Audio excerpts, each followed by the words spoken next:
A rip current is a narrow, fast-moving channel of water that starts near the beach and extends offshore through the line of breaking waves.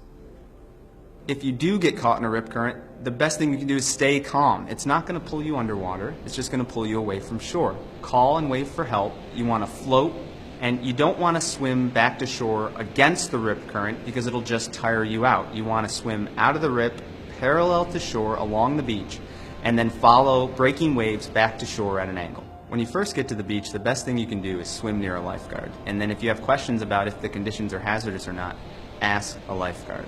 And then many beaches have things like a flag system or other forms of communication to be able to tell you if the conditions are hazardous. But if you go to a beach without a lifeguard, when you get there, you want to make sure you know how to spot a rip current, and if you get caught in one, know how to get out. And then when you go in the water, always bring flotation. Always let a lifeguard make a rip current rescue, because often the people that try to make rescues themselves end up being the ones who drown. Instead, the best way to help is to throw them something that floats and immediately get a lifeguard for help.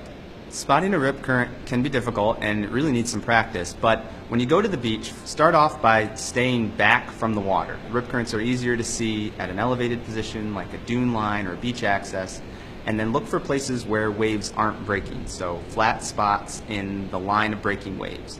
And then also where there's maybe foam or sediment in the water being transported away from the beach offshore.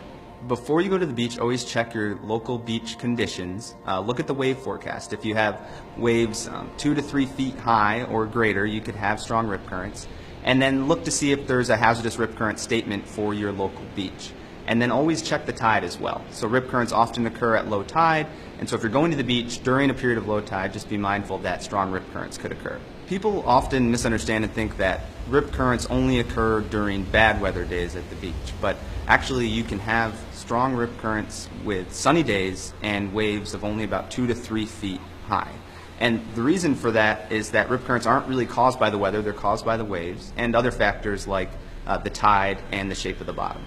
Rip currents can occur anywhere you have breaking waves, like large sandy beaches on the open ocean. But they can also occur where you have hard structures like jetties or piers or even rocks jetting out into the ocean. In terms of the tide, usually rip currents are going to occur more at low tide when you have waves breaking over the sandbar near shore, and that's the third part, the sandbar. So usually you're going to have strong rip currents where you have a significant sandbar near shore with a channel in it.